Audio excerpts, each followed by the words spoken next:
I wanted to make one more announcement on behalf of the Plum Village Sangha.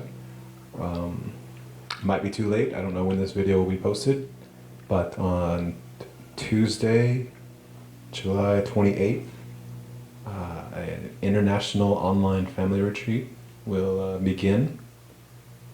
So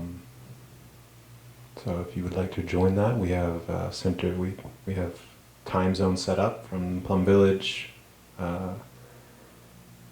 time zone, Central European Standard Time, New York, Eastern Daylight Time, Chicago, and California time zones. So if you'd like to join, we'd be happy to have you and continue exploring, practicing together in this time of COVID over Zoom. And if not, if you're unable to make it or this announcement doesn't reach you in time, we hope to host other online retreats in the future as we can continue to explore this method of being together. So thank you for that.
Can everyone hear me? Yes.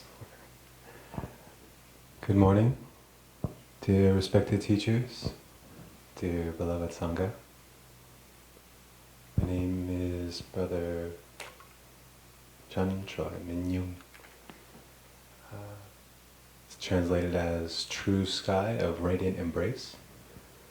I go by Brother Minh Dung, Brother Embrace, Brother Hugs, Coach Embrace, Zoom Zoom, and one brother likes to call me Minh Dung.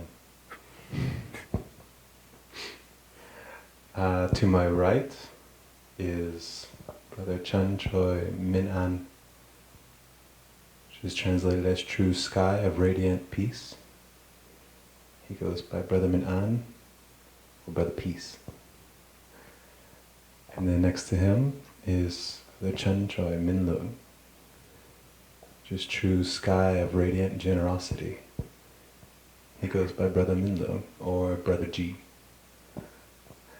And on the end, my brother from another mother, Brother Minh Nhân, which is True Sky of Radiant Kindness. And he has many, many names. Brother Minh An, Brother Kindness, Brother K, Brother Onion from the children's program, Brother Mushroom, last time. Moving on. It's funny, like we're talking to the brothers here, and then knowing that there's a chance that this talk will be shared online, and it's interesting to consider who all we're sharing with right now. But thank you for being there. We were asked by the Dharma Teacher Council of Solidity Hamlet to offer a novice panel sharing for today's Day of Mindfulness. And we were encouraged to ask the Wake Up community what they had any questions for us to respond to. And they came back with some questions that were asked earlier in the year, as well as one that was more specific to that person at that time. And for myself, reading all those questions, it's like, okay, I can share about anything. But as we considered what we wanted to share about, something kind of naturally formed based out of each of our own personal experience, our own human experience, practicing during this time of COVID, during this time of lockdown. So we'll do our best to share from that. And can do our best to practice offering back to the Sangha and to the community who have so wonderfully supported us in our practice. So, I think that's enough for me. I'd like to pass the microphone to the brother who will be sharing first, Brother Minh An. Thank you.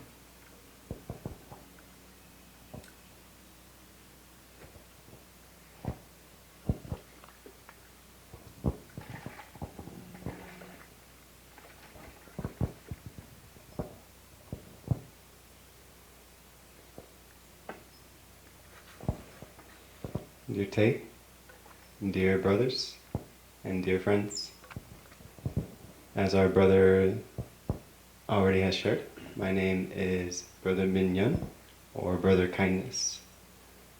And I want to start with a story. Once when my dad was a boy, he and his dad, my grandpa, would often go to the baseball diamond, and they would take their supplies, their merchant's tent, and set up early before games or before practice in the local community baseball team. And then one morning, on such a day, it started raining and it started pouring cats and dogs. It was very intense, and my grandpa would share with me later that just the color in my dad's face almost seemed to wash away as well with the rain. He was disappointed for many reasons. One reason is he loves baseball. He often has said to me, my dad, that if you were to look at his veins, you would see little baseballs just rotating around each other. Pelotitas, as he would say. Any doctor would be a bit bemused by this, looked at his blood under the microscope. This is my dad who said, when you were born, there I was with catcher's mask and catcher's mitt, ready to catch you. That's my dad. He loves baseball. So he was disappointed for this reason, but knowing my dad too, he's a man who does his best to support the whole family in the ways that he knows how to. And one such way was to sell whatever they could in these little trainings or baseball games, and chips and soda and water, because he was from a family of many brothers and sisters. And they lived pretty happily enough, very cozy environment, but they really did need to do everything they could just to be able to see the next week. And my grandpa, my dad's dad, recognizing his son, my father, being a bit upset and not being able to see the baseball players or maybe play catch with them, he was very visibly disappointed. And my grandpa stopped all their operation. They were taking everything down, of course, since there would be no baseball game that day. And he stopped everything they were doing and took him aside and said, no, mijo, listen. You might be disappointed right now. There's no game today. There's nothing to do for us today. But with this rain, the farmers are going to be very happy. Farmers are going to see such abundant crops. They're going to see such amazing yields this year. If the rain continues like this, people will be able to have money left over because of such good yields. They won't need to spend as much to buy the same crops because there will be just so much of it. Now, this is my grandpa explaining economics to my dad, who's a boy. So let's not get too, into the economics of it. He was just trying to plant a seed in my father to be able to train himself to see this situation as potentially good. And from then on, my dad never said anything or complained if there was ever something that went wrong, at least in front of my grandpa. And from there, I think, among other reasons, he's had that trained well in him to be able to see that silver lining, to see what could easily be considered as a difficulty or as unsupportive conditions as not only helpful, but maybe even necessary. And I share this first story because these are also seeds that I inherit, and that's what I bring to the sharing today. So I didn't share the theme at the beginning on purpose, but if you haven't guessed it, my theme is on leveraging the coronavirus global situation as perhaps opportunity. Being able to see this as something to work with, not necessarily and inherently bad. I'll share another story. From my alma mater, the University of Arizona, there was a group of researchers, and they were trying to recreate a space that was totally self-contained, self-sufficient. This had applications in case we would go to Mars. We wanted to see if we could maybe grow a group and conditions in another place. So they were trying the best that they could to grow crops, to take care of waste, to take care of each other, to live in community, in other words, and build that harmony and trust that is necessary, especially if you're in a whole other planet or at least away from Earth. And I want to talk about the trees that grew here. They called it the Biosphere 2. In the Biosphere 2, which is on the outskirts of Tucson, there were trees that grew very tall, very great. And then in time, the researchers noticed something very curious. All of them, eventually, one by one, grew to certain heights, and they would spontaneously tumble. This happened over and over and over again. And they couldn't figure out why. These researchers kept scratching their heads. Why is this happening? It wasn't until much later that somebody had the bright idea. We forgot to simulate one thing, one very important thing that other biologists already know. Wind. We forgot to simulate the wind, which naturally provides the impetus for trees, like our great big pine tree in the middle of the circle garden right now, to shoot deep, broad, and stable roots. They forgot to simulate the wind. And so the trees, they grew, and they couldn't handle their own growth. They couldn't handle their own sudden expansion, and they would topple over. So of course this is approaching the theme, seeing our situations and conditions as opportunity from a different angle. That sometimes for our growth and for real growth and lasting stability, we kind of need our comforts challenged a little bit. We need to be able to go beyond where we feel strong and stable and touch those unknown shores and be able to go from there. And so in the time I have left, I want to just share one thing that has come alive for me. I got to be in touch, thanks to the space and the time available to me, with a very old childhood friend. And he's gone through phases. Sometimes he's hard to recognize, but nowadays he kind of has this outer appearance of not accepting, but I know beyond the crazy hair and beyond the kind of facial makeup and everything, I know his real name is anxiety. So this has been with me for a while, and I didn't notice it until I was here at Deer Park for the very first time for the 90-day retreat. In my head, I had these ideas that I was such and such practitioner, being already familiar with Buddhism and practicing for half of my life. I thought I knew something about the practice. And then I got to experience anxiety in such a way that it had never been known to me before, all my life.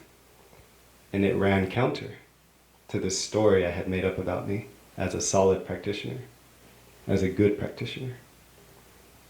And so that in itself is a whole sharing, but the main thing I want to emphasize here is I got stuck at one of the 5 kind of, I don't know what to call it in Plum Village, but we run across this teaching, and the way I was presented it at first is to recognize something, accept it, embrace it,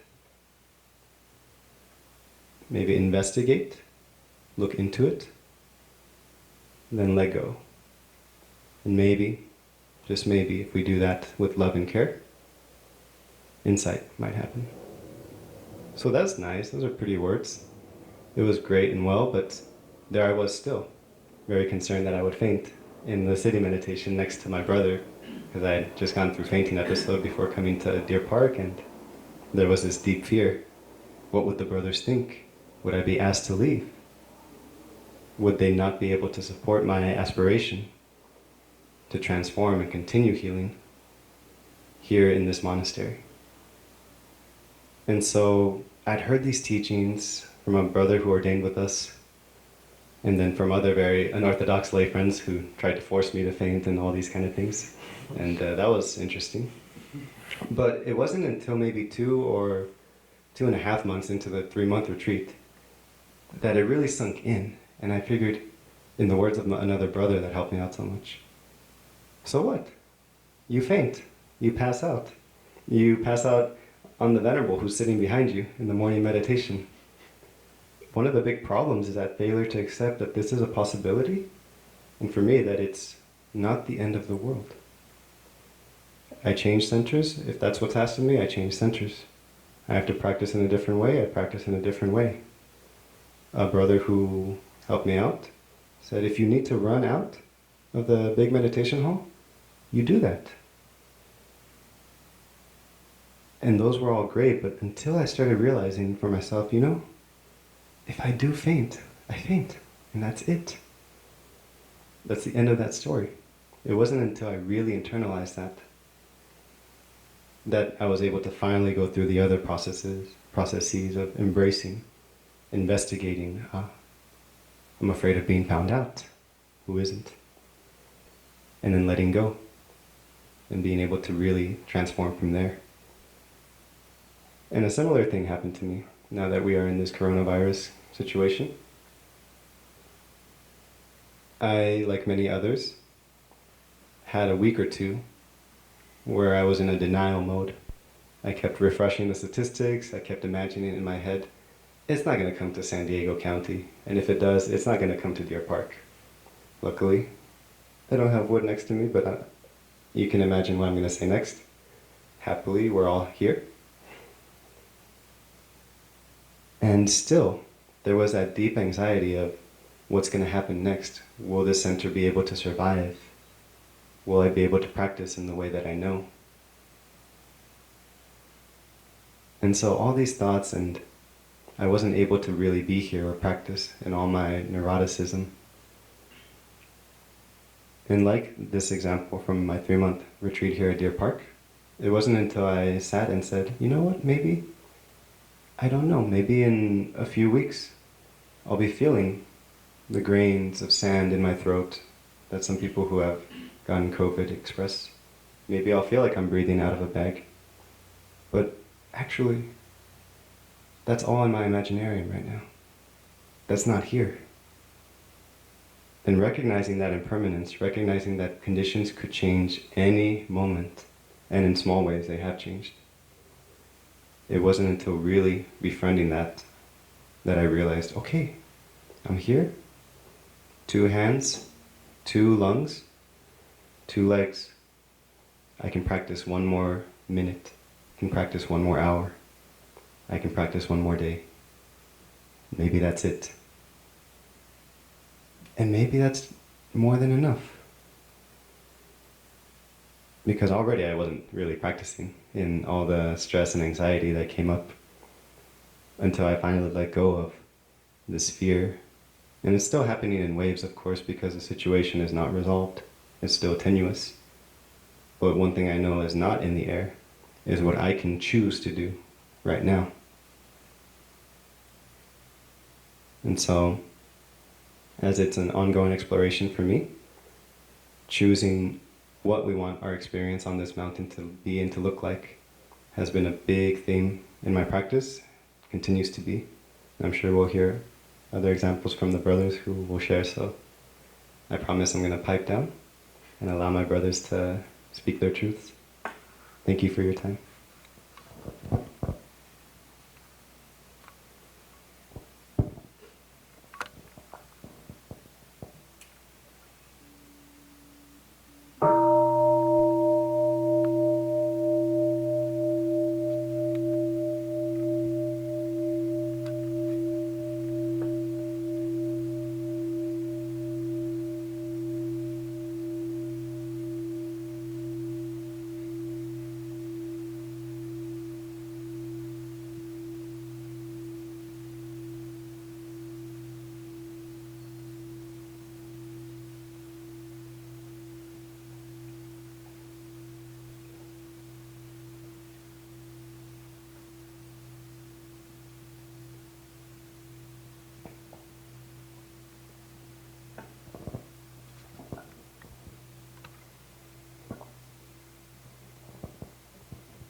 Dear Thai, dear brothers, maybe we can offer flowers to Brother Minh An for the sharing. Thank you, brother. I thought it was a really lovely sharing. I felt really inspired, so thank you.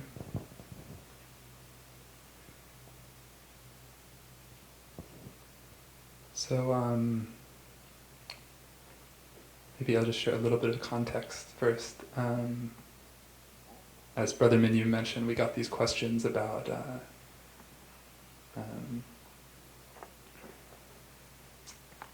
the way people are experiencing the situation of the pandemic outside, and questions they had about how to practice.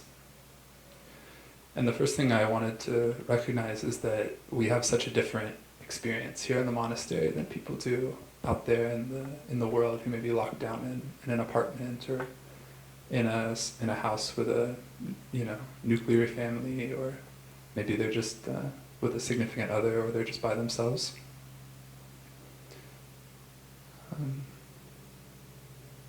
But I thought maybe I could share about a kind of feeling that I think our friends outside might also be experiencing, that came up for me during this time of lockdown, and that's loneliness.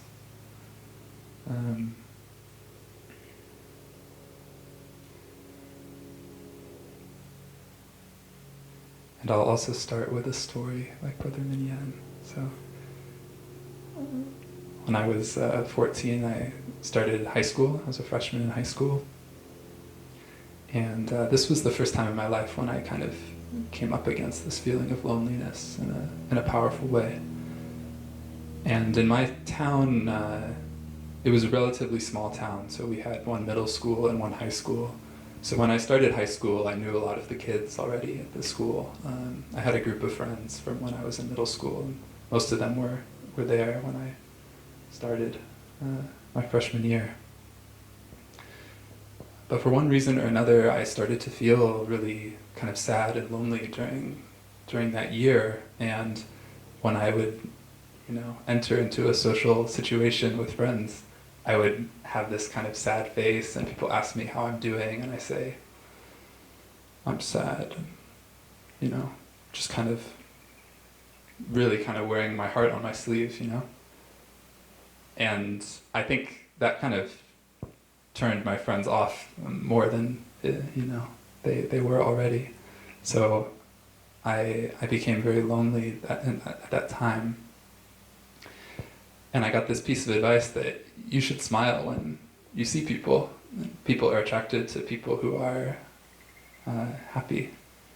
So I tried doing that, and it worked really well for me. I reconnected with this group of friends, and I developed some close relationships that I still hold very dear to a couple of my peers.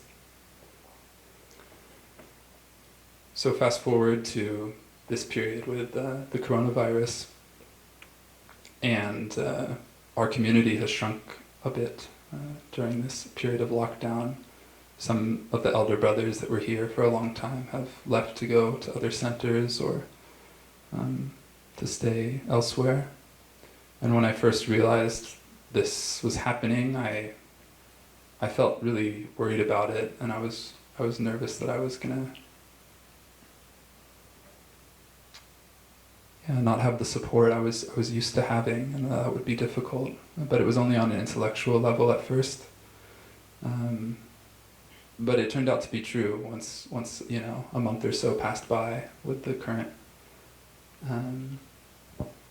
you know, group we have here. I did have this feeling of like missing guidance, but also there was this feeling that I couldn't quite place at first, that was, I think, missing a kind of emotional intimacy, a sense of, you know, deep connection, a capacity to feel heard, and to receive those kind of comforting words that I need to hear sometimes. And one of the things I tried first was having a video call with some of these brothers who I, you know, had good connections with, and I would call them and we would talk a bit, and I feel something needs to come out, but I can't share it. And if they asked me how I'm doing, I felt scared actually, and I couldn't share. And I would get off the call feeling very unsatisfied, feeling like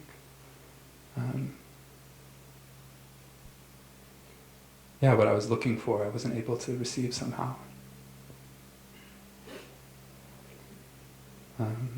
But this feeling kept knocking on the door of my heart.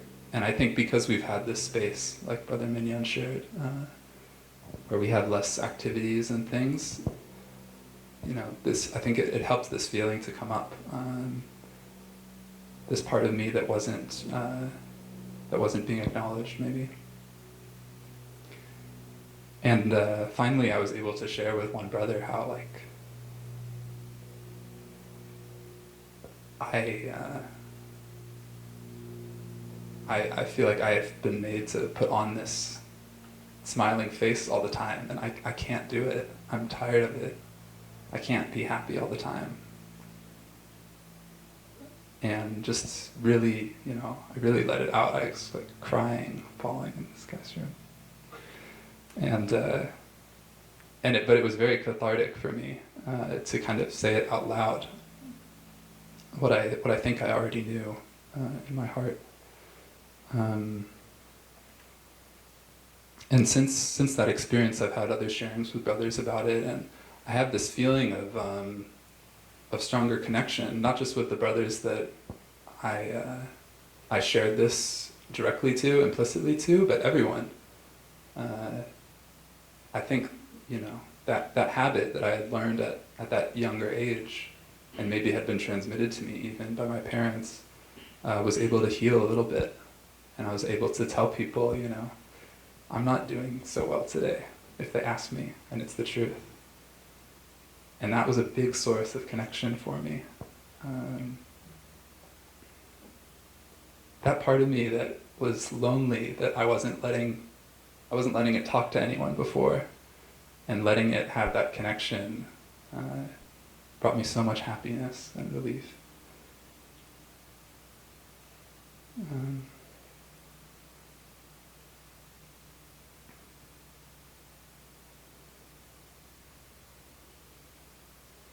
So I see that, when I'm feeling lonely, when I'm feeling like I need connection, there is something to finding that right person, or changing the exterior circumstances. Like I had a brother just move into my room with me again. I have a roommate again now, and that's been such a great joy, and it's been a wonderful thing. So I don't want to overemphasize the internal landscape, but I do want to make the point that that can help. And even with something that seems so based on the external situation, like loneliness, but I found that through the practice I can create that connection with those people that weren't, I wouldn't think can serve that role, that to give me that support I feel I need.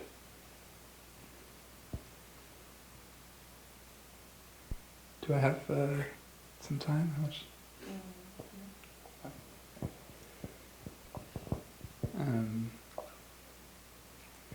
The other thing that came up for me when I was reflecting on this topic was my experience kind of first moving to the monastery and spending the first year and a half or so here, and there was also this challenge of loneliness. I think it was a little bit different. It was a little bit more mild at that time.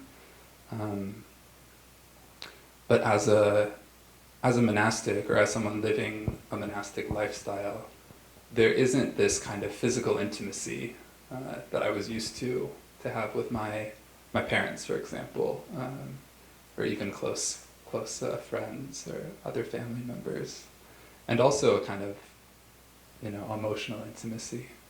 All of these people who I've known since I was a little kid aren't around me anymore, and I have to kind of recreate these deep connections with these brothers who are from all over the world, from all different cultures, all different ages, and that was also a challenge.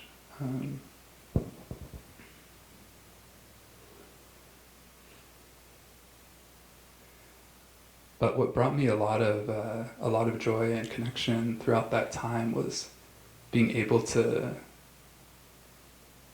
take my mindful steps on a walking meditation and feel like so connected to the trees and the sky and the birds and the land around, and feel really that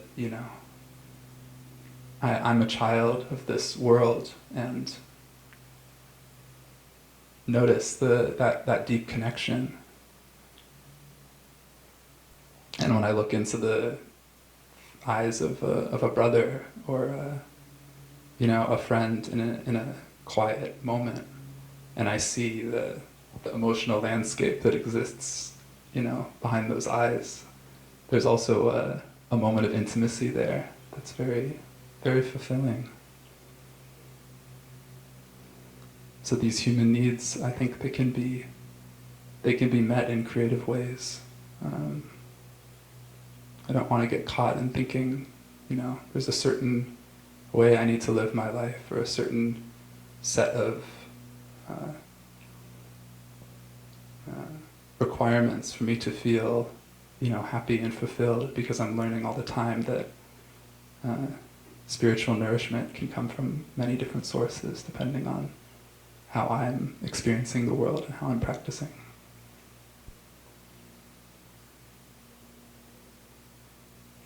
I'll end there.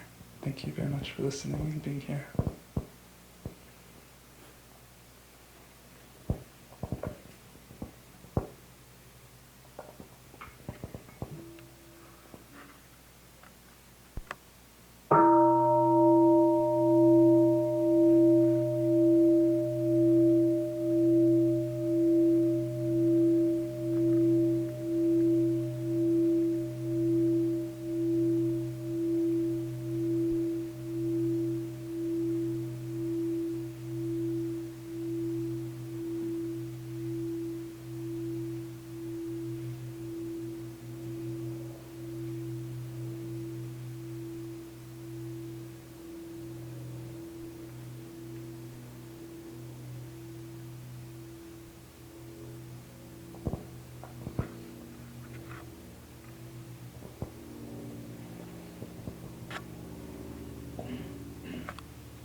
dear Thai, dear Sangha, dear friends.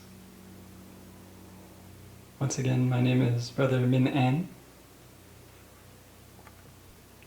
I ordained here at Deer Park in 2018 with the Sweet Sage family.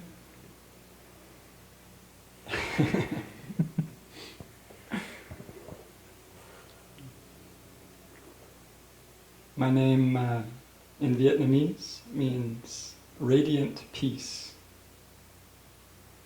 So I also go by Brother Peace. I like my name a lot. Everyone who ordains at Deer Park, we get the first name Minh.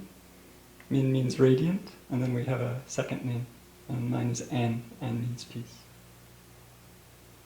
And when we receive a name, it's a special training just for us. So for me, it's a practice to know that the seed of peace is in me, and that to reach my fullest potential, I need to practice to water that seed, to place special emphasis on watering that seed. Over the past few months, I've been practicing with Thai's calligraphy, being peace. And I've been keeping it in mind as I practice walking meditation in particular. And I've found that I've really come a long way towards being able to slow down my steps when I practice with this calligraphy. I was practicing with my informal walking practice to slow down, and I wasn't having very much success, but when I started to practice with this message, this mantra, being peace, it was really helpful. And I found that my slow walking was a manifestation of my peaceful mind, rather than like some rule that I was imposing on myself so that I could be a good practitioner.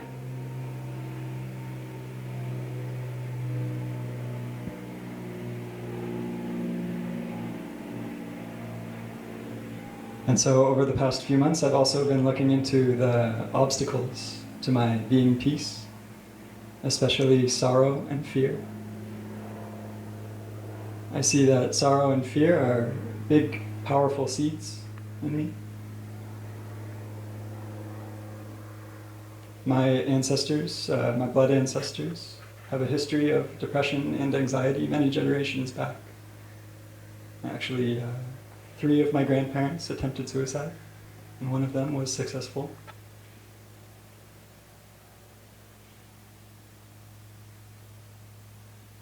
So I need to be very mindful of what waters these seeds and when these seeds are watered in me. And the past few months have given me some opportunities to be mindful of that.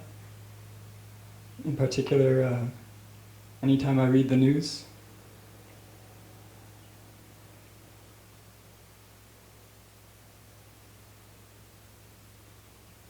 another way that these seeds are watered in me is when there's disharmony between me and someone I care about. And I've had some opportunities over the past few months to practice with some conflict, some disharmony that's come up between me and other members of the Sangha, but also of my blood family. And I noticed that I've been in some situations where it's felt like there's nothing I can do. A conflict arises and there just aren't enough conditions to be able to bring an end to the conflict. And so sorrow is really strongly triggered in me. I feel this sense of hopelessness, of helplessness. And then at some point that seems to move through me, and I feel like I need to do something. I need to fix something. And so I feel fear. Fear suddenly is in control. So for me, I see that fear and anxiety inter-are. They work together and they can easily trigger one another.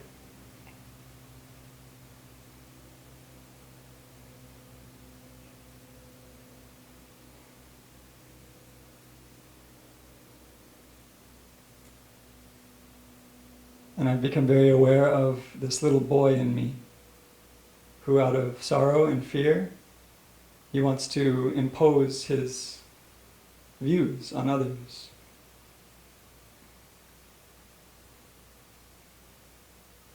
And we suffer together, me and this little boy, when he feels this way. And he's quite smart, this little boy. He's very sharp. He listens to scientists. And so he sees that our planet can support 2 to 3 billion people sustainably, and we have a population of 3 times that, and he wants to shout to people to stop having children. And he sees that this pandemic is spread through the air, and he sees that masks can mitigate this problem, and he wants to shout to people to wear a mask. Just wear a mask.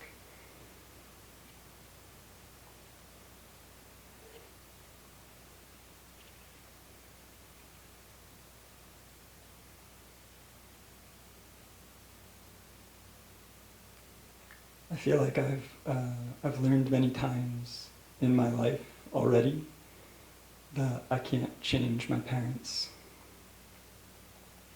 But over the past few months, I've had the opportunity to learn the lesson again.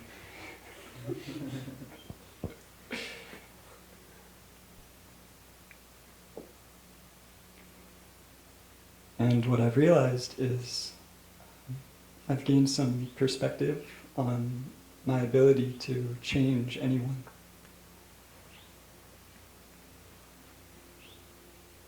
And the hard truth that I'm coming to understand more and more is that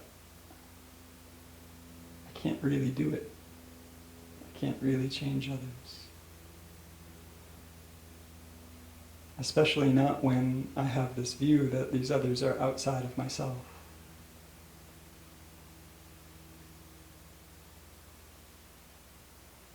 It's very painful because sometimes this can feel like I'm rejecting the little boy and I'm trying to suppress him. So this also triggers this sorrow in me. But when I look deeply, I see that my being peace is dependent on my capacity to accept people as they are.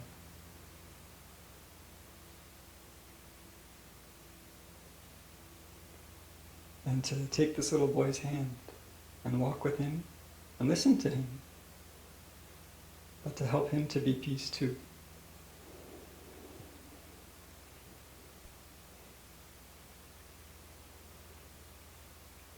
I have to accept that people are going to continue to have children, no matter what I say, or no matter what anybody says. I have to accept that there are going to be people who won't wear the mask. And somehow I have to find a way to accept them and love them as they are without trying to change them. And practice to illuminate myself from within. It's one thing to be peace, and it's another thing to be radiant peace. My brothers know that I love the poet Mary Oliver. She has this poem called The Buddha's Last Instruction. And the first line of that poem is, "Make of yourself a lamp." I like this poem very much.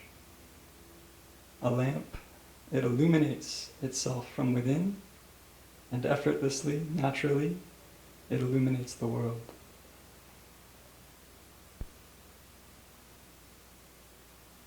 So I see that for me, I need to be peace before I can radiate peace. I need to cultivate more peace in myself. I can't change the world outside of myself without having the focus of my life be the change within myself.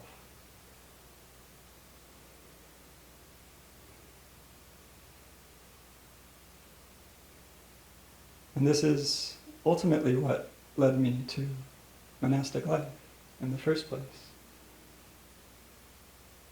But these past several months have shown me that my journey is far from over.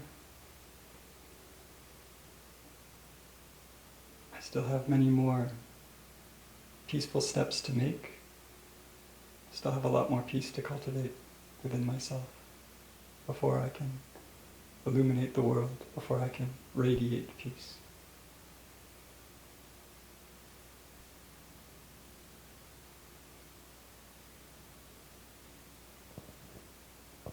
So I ask you for your gentle and loving support on my journey.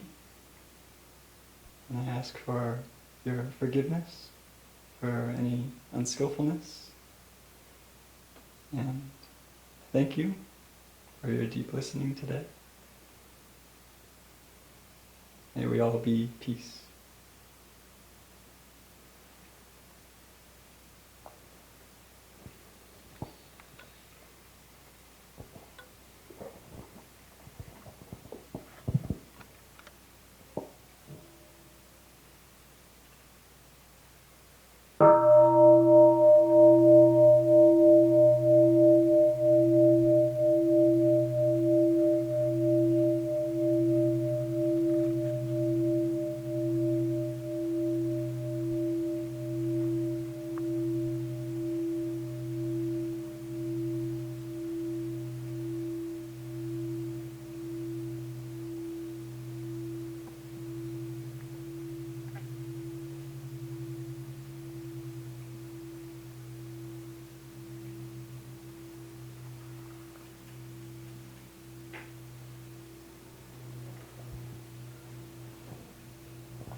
So, dear respected teachers, dear beloved community, I don't know if you noticed in the intro I was nervous. Still kind of am. At some point while the brothers were sharing, my mind was like, okay, I need to shift my perspective here. I'm sharing to the people in the hall, not to God knows who. And that helped a lot. And also hearing each brother sharing is very beautiful. Yeah. Having been here during this time and seen the process of transformation happening in each of them, feel like they've shared very beautifully.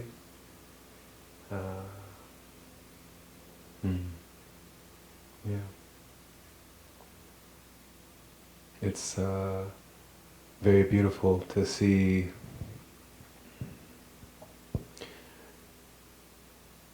like having been with him through all of this, having been with myself through all of this and seeing the process of transformation. I remember when I wanted to become a monk, I had this idea that I needed to be something better than what I am. And that if I go to the monastery, there's going to be some wise, extremely insightful elder brothers who will give me the best practice I need, and within maybe a few years I'll deeply transform and be able to help a lot of people. Maybe that's true, I don't know. But I see that I had this very interesting dream, interesting idea that was very out of touch with reality of what the process of transformation would be like. There's this story that I really like that I read first in a book by Joel Ben Izzy.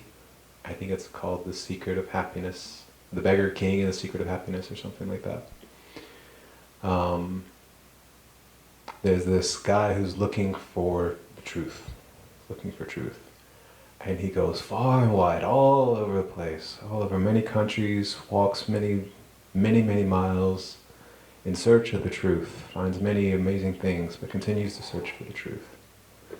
And then he comes to a place, and they tell him, oh, the truth is in this mountain over here. You just go up there and you will find it. So he goes, takes him some time, but he finally gets there. Bear in mind, I'm kind of butchering the story. It's told much better in the book. And he gets there, and he sees this big cave, and he knocks on the cave and says, hello, is there anyone in there? And at some point, after a few breaths,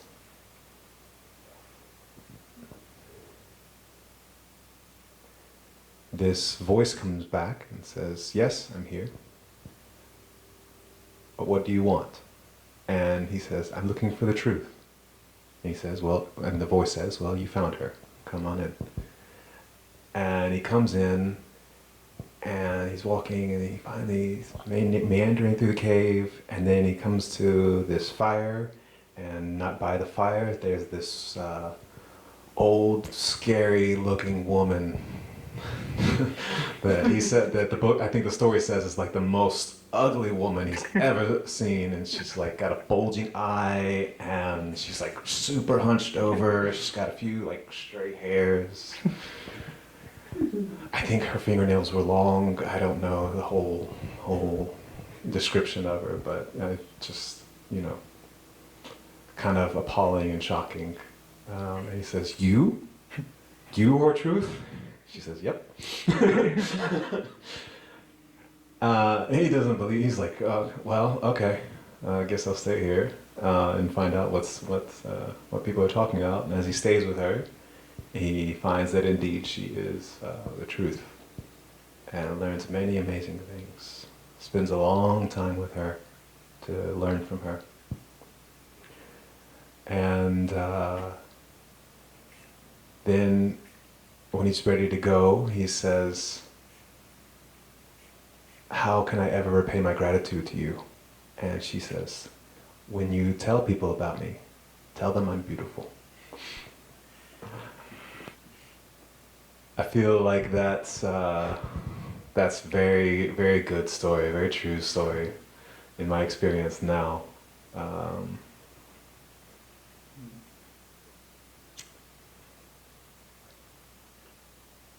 In the midst of the suffering, in the midst of the sadness, of the anger, the loneliness, the fear, the wishing to be in one place when we're in another,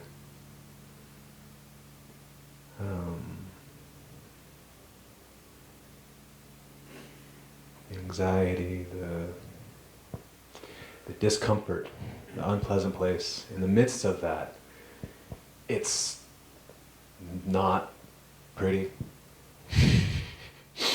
not fun, not something you want to be around. Yeah, just not the easiest place to be.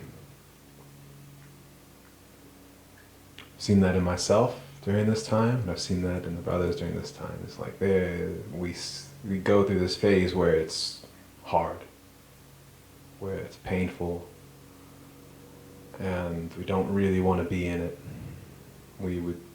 I would prefer that conditions were different, that I was somewhere else, with someone else. And then what finally helped me was what we've been talking about. Allowing that feeling to be what it is and to experience it, which is not easy because it's not pleasant. But then allowing it to be what it is, allowing myself to feel the longing, the sadness, the hurt, the anger, the fear, in relation to whatever it is that's going on, whatever present conditions are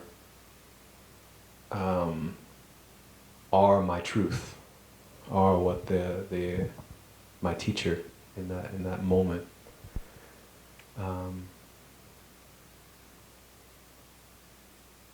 As I allow it to be there, and to be whatever it wants to be. Sometimes when I'm feeling it, I feel like I have to just start making like weird movements.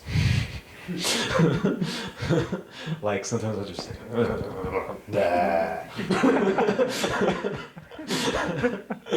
just no, don't want it. This is terrible. Sometimes I'll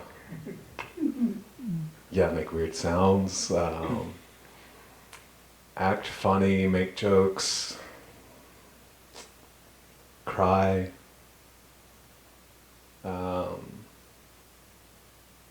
Hold myself, scream a little bit.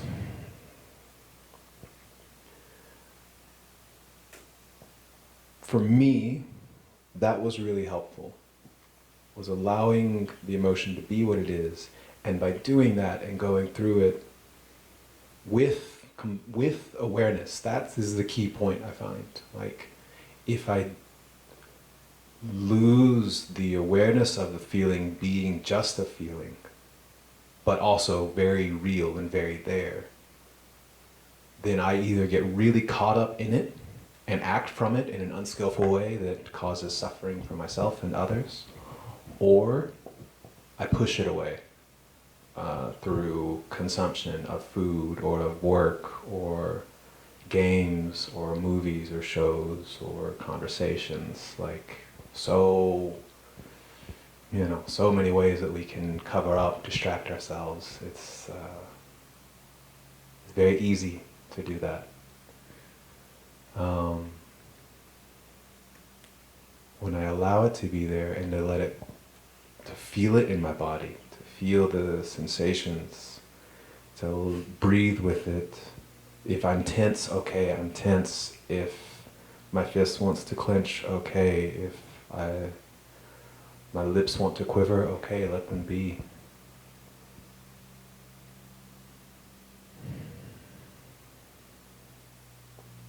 Which is not always a clear path, and this constant going back and forth, trying to understand what the heart, what the body, what the experience wants to be.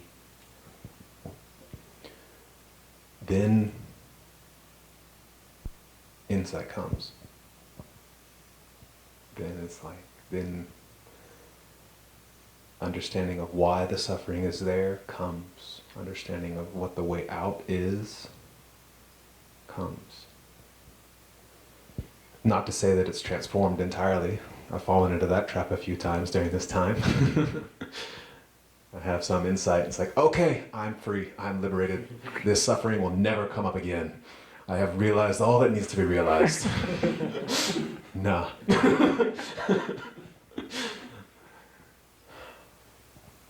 Sometimes the lesson teaches me, and it's good to remember that lesson, because then the suffering will come back, and that's when it's time to apply the lessons that have been learned. Throughout this time, I've seen that we really do have amazing conditions in the monastery. To be surrounded by nature, which I have taken a lot of refuge in. Going on walks, walking meditation is definitely the most helpful for me when it comes to intense emotions. Sitting, I cannot do when those come up. I have to go for a walk. I have to do something physical to allow it to move through me, and it's engaging my mind more. Only after it's calmed down am I able to actually sit and breathe with it a little more easily and to go deeper. Sharing with my brothers and sisters sometimes, not as much right now with COVID, but sharing with the community has helped a lot.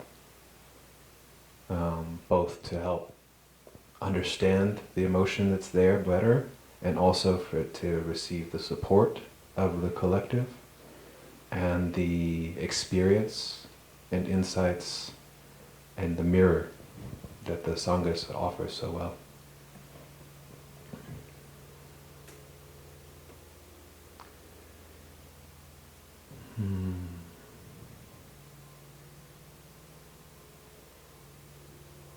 And yeah, just walking with it, taking the gentle steps. I had this idea often for a long time. It's not until this year that I finally am able to start breaking free of it. That meditation is being 100% focused on one thing and and not having anything else come up. If it comes up, no, I'm here. Comes up, no, I'm here. And that can be helpful in some cases of like changing the peg and stuff like that. Sometimes you need to let it go for a little bit so that it can settle. But now what I'm finding most freeing for myself is when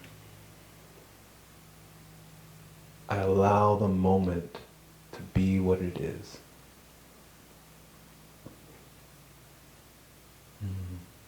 That's kind of been this running insight for me. It's like everything is okay just as it is. All I need to do, or even can do, is just be with everything that is.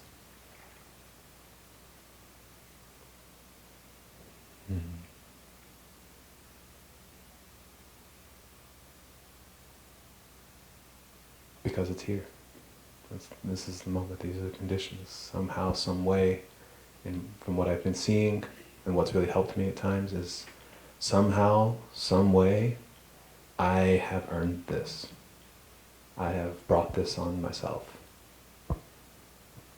As much as I don't want to believe that, as much as what the other person did is hurtful and seems wrong, later, I'm able to see more clearly like the insight of what was being touched in myself and the other person and how I've brought it about in my own ways. Not maybe specifically with that person, but with others. How I contribute to the same energy that I'm suffering from sometimes.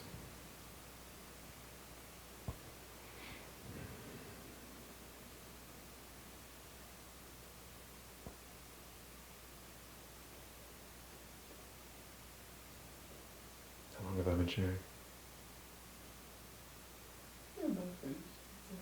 Okay, I'm about finished. No, it feels appropriate though. It feels like it's time for a bell, so that we can just listen to the bell and breathe, allow it to be what it is, and then we'll close our sharing. Thank you for listening to my chaos.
So, dear beloved community, dear teachers in this room and all over the world,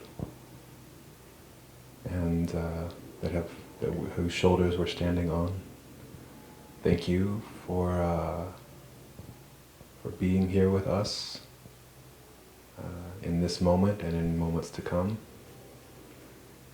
and moments that have been. Thank you for your practice during this time. We know that it is not easy.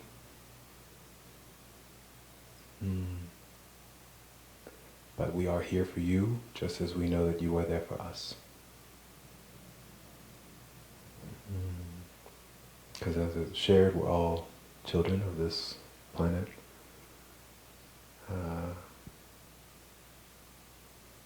And we know that our practice and your practice affect each other.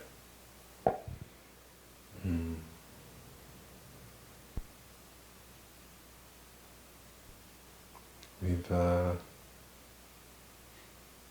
sorry for any unskillfulness or any unmonastic-like-ness, particularly for me. But we wanted to share from our very real lived experience during this time. And to kind of be vulnerable and and share what our experience and understanding of the practice is, and what has helped us in the hopes that it will help others. I feel like we've done a pretty good job of that today. Thank you guys for sharing. It's beautiful, each of you, really. Does anyone else want to say anything?